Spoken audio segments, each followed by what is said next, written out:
let's get started here. What's going on, Okay. everybody? Mobility TV here. Once again, got a special guest. Why don't you go ahead and introduce yourself? Well, y'all, my name is comedian Miss Shaquana. People know me as Shaquana. If you can't pronounce Shaquana, just call me Quana for short. All right. So Okay. So we got you here to tell us a little bit about yourself, promote okay, your the things that you're doing, and okay. just get a little bit of information out of you. So let's start off where you were born and raised, where you were raised at. I was born and raised in Phoenix City, Alabama, a small little town, country as hell. That's where most of my aunts and uncles still live. I got some aunts and uncles that live in Columbus. I got an aunt that lives in Seattle, Washington. In Phoenix City, I went to a elementary school called Central Elementary. Had a Mm-hmm. great time. I was a special ed kid. Shouldn't have been, but I was. I moved to Columbus when I was, I think, 12 years old. So I've been living in Columbus since I was 12. I'm 44 now. Y'all do the math. It's too early in the morning for me to do the math now. But I went to middle school. I went to high school. I went to college in Columbus, Georgia. So Yeah. So did you graduated from high school, right? I graduated. I had to get my GED because the graduation test I couldn't pass it. Oh wow. I couldn't pass it. Even the teachers couldn't pass that bad boy. But they gonna make us take it. Mm-hmm. So So after your high school journey, what was your next mission in life? Did you go to college? Did I you go went to to the college. military? Okay, I so went to, I went to college. okay, and how was that experience? It was hard at first, but once I got the hang of it, I breezed through it with the grace of my sister that Hmm. just passed. But Oh wow, with sorry her about help, thank you, I passed college, which was Columbus Technical College here in Columbus, Georgia. that. Hmm. And I graduated with my diploma in business office technology. So if Jack was to ever have his own business and he was on vacation, Hmm. I would take his place. Oh, I would be the boss for that week. oh wow, that'll be tight. Yeah. Yeah.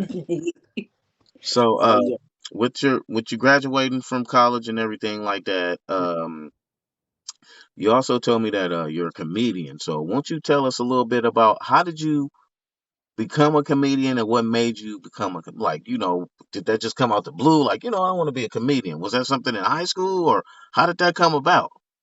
it came about because I've always wanted to be a doctor. First of all, let me back. I am a Okay. person that's in a wheelchair. Okay. I am disabled. Mm, So I am a disabled comedian. So I've mm, always wanted to be a doctor.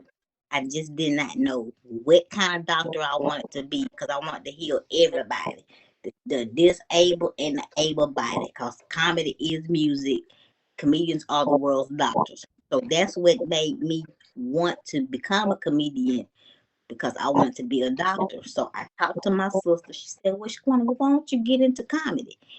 And that's what I did. And I got into it through another comedian, comedian Armani Jones, and I know, named 50 Shades of Fudge on Instagram. So he put me on to my first comedy show, which was through Zoom. And I did a great job. So after that, comedian Armani Jones put me on my first stage show, which was at King of Diamonds in Atlanta, Georgia. And that was a strip club. mm, Y'all can about imagine how that went. mm. So So yeah, yeah, and like you had mentioned a person in the when you were just talking Monty Jones. That's a friend of mine. It's a friend of yours. right. How did you come across Armani? How did you and Armani meet? I met Armani at the end of 2019, the beginning of 2020, Hmm. and I would always see him on live, but I could never. I ain't gonna say see. I would always hear him. I could Hmm. just never see him because it was always dark. So Hmm. I was like, "Who is this dude?" So one day I end up seeing him on the actual live. So I was like, okay, so I can put a name to the face to the voice. Hmm. and we've been rocking ever since. Okay, I want to go back a little bit. You said you did the show at the King of Diamonds. Was that your first Yeah, show, or your, my like, very. how did that go? Like, if it's being your first show or second show, how many shows did you? How many shows have you done so far? Let's go to that. How many shows have you did so far? I've done. I think I've done maybe 10 shows in 2 years. Okay. How Ten did that shows in go? 2 years. How did those My shows go? They went very very well. My first show back in April coming back from after my sister getting killed. I didn't think I was gonna be able to do it. Ooh, Jack, I didn't think I was gonna be able to do it. Amanda said, "Shaquana, come on, you can do it." So I did it, and everybody clapped and gave me a standing ovation. That felt so good, Oh, that man. That was felt so awesome. good to come back. That So was- I was like, I had my sister on my shoulder in my ears, cause Jack, I didn't remember none of the show. yeah. I had to go back and watch the video because I didn't remember what I said. I Did you ain't know. record? Is any of your shows recorded or anything like that? Like, Yes. Three, maybe four of my shows are recorded. Because lately I have not been recording my show, but I'm gonna start back recording my shows. mm, But you can see them if you contact Armani, because he knows somebody that has recorded the actual shows. So okay. I can always get my shows that I have not recorded lately. So, with you doing the comedian thing, do you have any other ventures going on, like a live or maybe a YouTube channel or things like that? Do you have anything going on like that? I got my YouTube channel that's under my name, Shaquena Horace, ShaQuenaHorace. I have a podcast, Labs and Libations podcast, hosted by Armani and I. We do it every Sunday, but right now we on break because we just finished up season 4. We're gonna start season 5 next month, so stay tuned for that. I also have another podcast on my Instagram, Keeping It Real, hosted by me and my homegirl, January Johnson. Well, we keep everything real, whatever the topic is, whatever the situation going on in life. We're talking about it unapologetically. So So yeah, with these shows, let's start off with number one, with you and mm. Armani. How did you guys come with that concept and wanted to come with the show of this nature?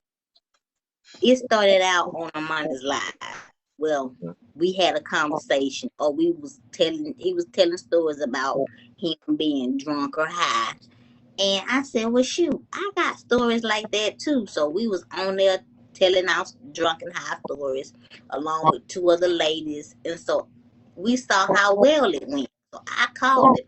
I said, "Armani, we need to make this a podcast." And I used to hear comedian Delay say libations all the time. So I said, well, let me look up the definition for libations. Libations can be smoking a cigarette, cigar, weed. It could be drinking. It don't matter what it is, as long as it's legal, okay? Because you cannot come on our podcast smoking crack, heroin, none of that, no. Hmm. But that's how we ended up coming up with Laughs and Libations podcast. And it's been going on since 2021. Oh, And we've had so many people come on now, so many laughs, so much information about comedy, entertainment. So hopefully we're gonna have Jack on there in January. Hopefully, if not January, February. yeah, yeah. I wouldn't mind doing that with you guys. You guys are awesome. Yeah, it's I got another question about your other podcast adventure. How did that mhm. come about? It came Excuse me. about Let's tell them again. What's the name of it again? Keeping It Real podcast. It Okay. used to be Said With Your Chest, but I found out that somebody else had that name. Mm-hmm. So I didn't want to have the same podcast Yeah. name as somebody else. So I said, Mm-hmm. let me change it. So we came up with Keeping It Real.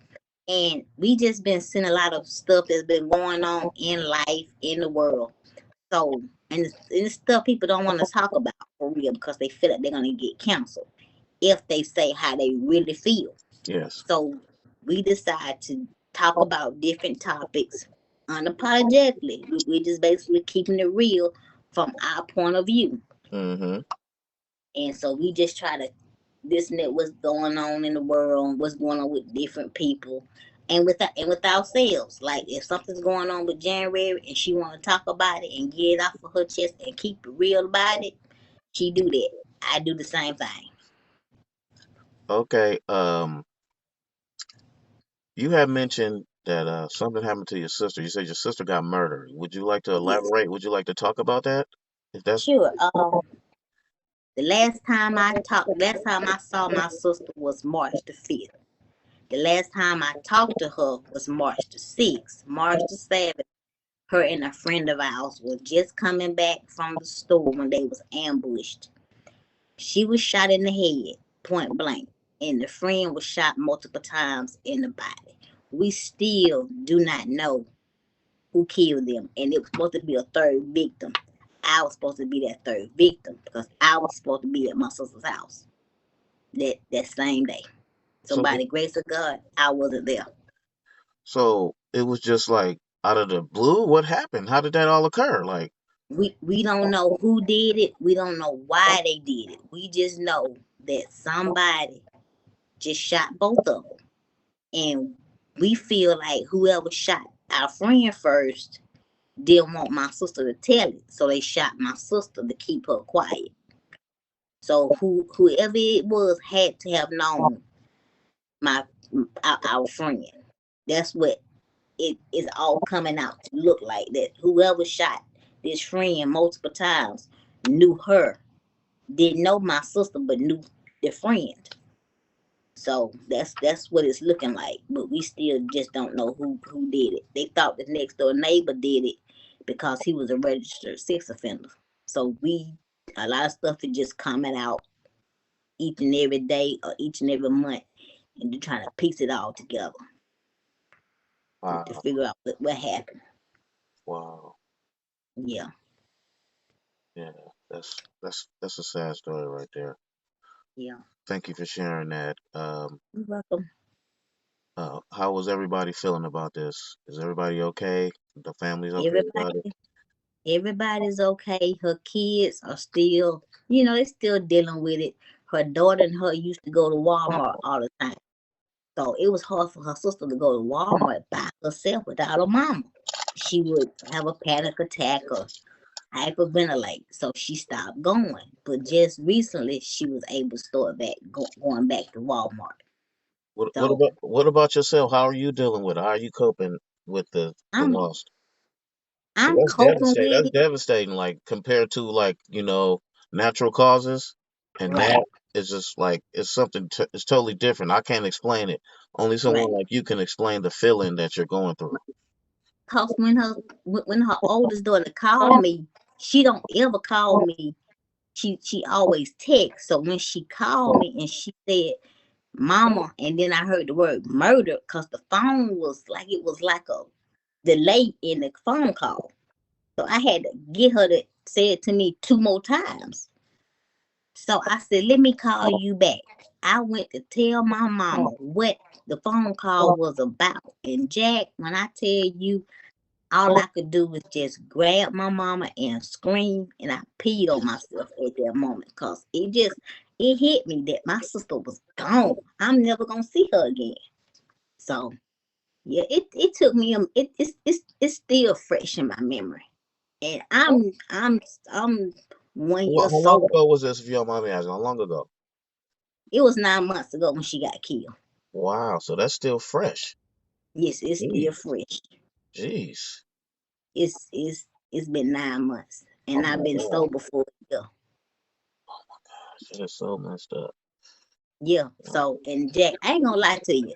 When it's been a struggle to not drink, especially with her being gone. So yeah, it's been a struggle. But I keep a smile on my face. I've tried. I've even tried grief therapy. It didn't work. You know what? Nobody can tell nobody how to feel and what to do. It's up to the individual. Right. You know, if you don't want to drink, you don't have to. Right. Now, if you hanging with people that's drinking and stuff, and Right. they drinking around you, that's not fair. Like, please don't do that.